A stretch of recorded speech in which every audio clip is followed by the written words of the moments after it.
सुधीर मुनगंटीवार मेरे साथ है। सुधीर जी, कब होगा शपथ विधि? सारी महाराष्ट्र की जनता 5 तारीख को 5 बजे आजाद मैदान में शपथ विधि होना तय हो गया है। तय हो गया। 4 तारीख को शायद हमारी पर्यवेक्षक आए हैं, हमारी टीम, हमारे विधायक दल की बैठक होगी और विधायक दल के बैठक में नेता का चयन होगा। ये बताइए कि शपथ विधि कैसे होगा? इतनी बड़ी लैंडस्लाइड आजाद मैदान में जब कर रहे तो छुप के थोड़ी कर रहे हैं।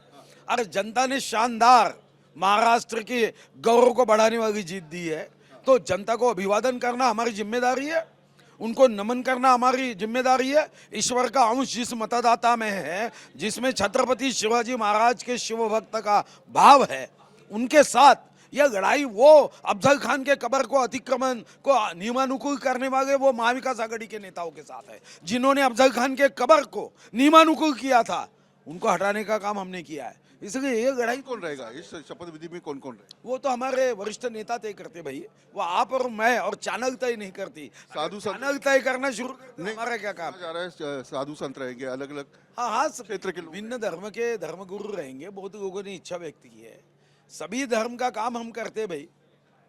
ऐसा है कि हिंदू, मुस्लिम, सिख, ईसाई, इनको बांटने का काम करती है कांग्रेस आई। हम तो सबको, समाज को साथ लिए हमको आगे बढ़ना, ये भाव से काम करते हैं, तो सब रहेंगे। उद्धव ठाकरे को बुलाएंगे? न्योता होगा? वो तो विधान परिषद सदस्य है, राज ठाकरे। भ्रष्टाचार है, राज ठाकरे को सबको निमंत्रण दिया जाएगा। वो आएंगे या नहीं एक बार उनको पूछूंगा, आप हमको बताएंगे तो पत्रिका बच जाएगी हमारी एक। सुधीर बाबू, 23 तारीख को ये परिणाम आ गए, अब तक तय नहीं हो पा रहा है कौन बनेगा मुख्यमंत्री, कौन बनेगा, किसके पास रहेगा डिप्टी सीएम पद, गृह मंत्रालय किसके पास रहेगा? पहली बार हुआ भैया 2004 लैंडस्लाइड इतना सब मिलने के बाद। अरे 2004 में भी उनको भी तो बहुत अच्छा बहुमत था, कांग्रेस राष्ट्रवादी को 15 दिन लगे, 2009 में 14 दिन लगे, 2014 में हमको 11 दिन लगे, 2019 में 34 दिन लगे, कर्नाटक में भी देरी हुई। मुझे समझ में नहीं आता कि यहाँ के पत्रकारों को ऐसा क्या हुआ है, बिना अभ्यास के ये प्रश्न क्यों पूछा जाता है? क्या है गड़बड़? रूटीन है, टाइम लगना रूटीन। नहीं दया, कुछ तो गड़बड़ है। वो सीआईडी में जो डायलॉग है क्या? नहीं, अरे ये रूटीन है भाई। आप 1952 से ये निकाल लीजिए।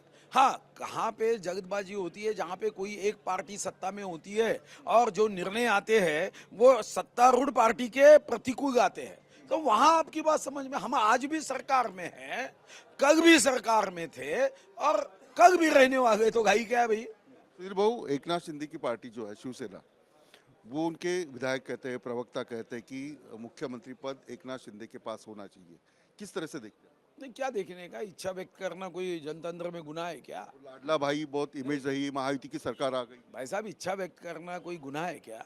आप टीवी चैनल में काम करते हो, आप में से कोई कहता है कि मुझे इस पोस्ट पे काम दे दो, तो इच्छा व्यक्त करना गुनाह होता है क्या? कौन से संविधान के सेक्शन में कहा है? हाँ, उसके लिए हम मुख्य प्रवाह से अगर बाजू हटने की बात करते हैं तो वो गलत बात होती है। इच्छा तो बहुत लोग प्रकट करते हैं, इसमें अड़चन क्या है? 2004 में अजित दादा ने कहा था कि हमारे संख्या ज्यादा है तो मुख्यमंत्री पद राष्ट्रवादी को लेना चाहिए। अब इच्छा होने के बाद शरद पवार जी ने लिया नहीं। गृह मंत्रालय मिले ऐसी मांग जो है वो शिवसेना की तरफ से हो रही है, क्या ये चर्चा शुरू है या कैसे दिया जाए? नहीं, मुझे भी पता नहीं है, पर उन्होंने मांग की होगी तो उसमें आपत्तिजनक कुछ भी नहीं है। मांग करना अलग बात है, अगर वो मांग को हमारे वरिष्ठ नेता सही समझते हैं तो आगे बढ़ते हैं, अगर नहीं समझते तो तर्क के आधार पे उनको समझा देते हैं कि देखो भाई ये ऐसा ऐसा है, आप गृह मंत्रालय मत मांगो, इसमें अड़चन क्या है? अब आप सीनियर भी है, प्रदेश अध्यक्ष रह चुके हैं, मंत्री रह चुके हैं। एकनाथ शिंदे का जो परफॉर्मेंस था 2 साल 2.5 साल में, उसको देखते हुए क्या उनको सरकार में होना चाहिए? हाँ, होना चाहिए, मगर उनकी इच्छा भी वो का उपयोग होगा? देखो, उनकी इच्छा पे निर्भर है, उन्होंने होना चाहिए। लाडली बहन बड़े बड़े लोग रहे, अशोक चौहान जी रहे, देवेंद्र जी ने भी जब वक्त आया तो पार्टी क्या कहा, माना कि नहीं, सूचना को मान्य किया ना, फिर अड़चन क्या है?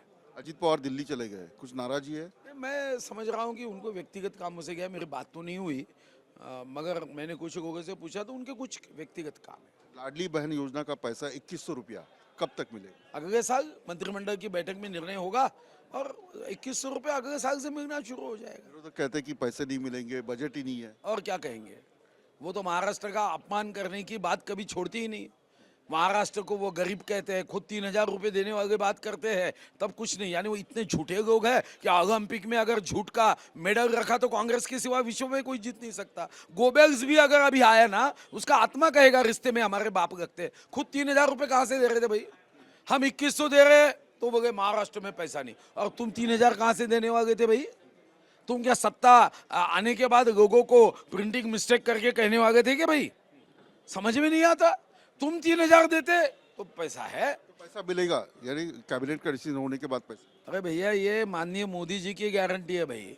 आप भी ऐसी शंका क्यों लेते? कौन से दुनिया में आप पत्रकार भैया? पूछना चाहिए, सवाल पूछना मेरा काम है। मोदी जी ने जो कहा वो किया।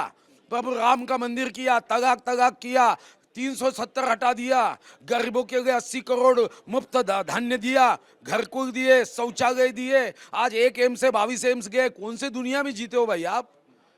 ये मोदी जी की गारंटी है, दुनिया की कोई ताकत रोक नहीं सकती। एक आखिरी सवाल, ईवीएम को लेकर बाबा आड़ाव अनशन पे बैठे हैं। शरद पवार, उद्धव ठाकरे ने एक मुहिम छेड़ी है, और जो आंकड़े चुनाव आयोग से आए हैं उसके ऊपर वो शंका ले।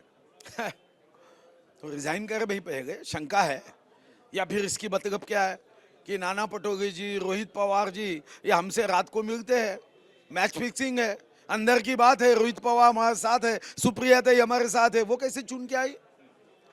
देखो बाबा साहब थोड़ा गिर गया, ये कैसे चुन के आए? और ईवीएम मशीन का जन्म कब हुआ भाई? 1980 में पहले केरल में एक पंचायत समिति में चुनाव लेने के बाद 88 में आपने 1951 1961 का कानून बदला, तब आपको ध्यान में नहीं आया? क्या लंबे चौड़े भाषण दिए सभागृह में कि बोले कागज का इस्तेमाल करने के लिए पर्यावरण को लकड़ियां तोड़नी पड़ती है, बहुत महंगा होता है, इसमें बूथ कैप्चरिंग होती है। कौन सा मुंह है इनका? और जब जीतते हैं, लोकसभा में जीतते हैं, तो तब ईवीएम मशीन नहीं है। झारखंड में जीतते हैं तो ईवीएम मशीन नहीं है। और मुझे इनके बारे में शंका लगती है कि ऐसे लोगों को देश में राज करने का अधिकार है। अरे ईवीएम मशीन का निर्णय तो आपने किया, ईवीएम मशीन परचेस आपने की। 2010 में मनमोहन सिंह जी ने समिति बैठाई, 2011 में सुप्रीम कोर्ट ने आह्वान किया, कोई माई का गाल इस देश में होगा कन्याकुमारी से कश्मीर तक तो आके ईवीएम मशीन हैक करवा दे। क्यों नहीं किया तब आपने हैक? तब तो कांग्रेस की सरकार थी भाई। ये इतने झूठे लोग हैं ना, मैं आपको बताता हूँ। बस देश इनके हाथों से बचना चाहिए। इन्होंने 55 साल तक कभी अमेरिका से लाके मिलो खिलाया, कभी मनोज कुमार को भी फिल्म निकालनी पड़ी, रोटी कपड़ा और मकान, हाय महंगाई तू कहां से आई, ये तो कांग्रेस ने गाई। किसने किया भैया ये? कब आतंकवाद होते थे, कब बॉम्ब स्फोट होते थे, 26/11 कब होता था? अब एक शूरवीर, देश गौरव, विश्व गौरव नरेंद्र मोदी जी के नेतृत्व में देश आगे बढ़ रहा है। कैसा पेट में दर्द हो रहा है भाई? एक आखिरी सवाल, कैसे सेलिब्रेशन होगा शपथ विधि का? देखो सेलिब्रेशन नहीं है भैया, ये अभिवादन है। सेलिब्रेशन यानी क्या? शपथ विधि का। अरे भैया, शपथ विधि का सेलिब्रेशन नहीं, ये जनता बड़ी को, जीत मिली है। जनता को हम अभिवादन कर रहे हैं, आश्वस्त कर रहे हैं, उनको ये विश्वास दे रहे हैं कि आपने जिस विश्वास से आपका मतरूपी आशीर्वाद दिया है, हम सब शिव भक्त जनता की इच्छा आकांक्षाओं को पूरा करने के लिए जान लगा देंगे, पूरी ताकत से शक्ति के साथ काम करेंगे। और 5 वर्ष में हमारा महाराष्ट्र, जो राज्य गीत का मैंने चयन किया, दिल्लीचे ही तख्त राखो तो महाराष्ट्र माझा, हमारा महाराष्ट्र राष्ट्र को महा करने के लिए महाराष्ट्र पीछे रहेगा। बहुत बहुत शुक्रिया। सुधीर मुनगंटीवार बता रहे थे कि किस प्रकार से सेलिब्रेशन होगा। और वीडियो जर्नलिस्ट राजेश मालकर के साथ मिला Saturday news nation Mumbai. News nation अब व्हाट्सएप पर खबरों के ताजा अपडेट के लिए न्यूज नेशन के इस क्यूआर कोड को स्कैन करें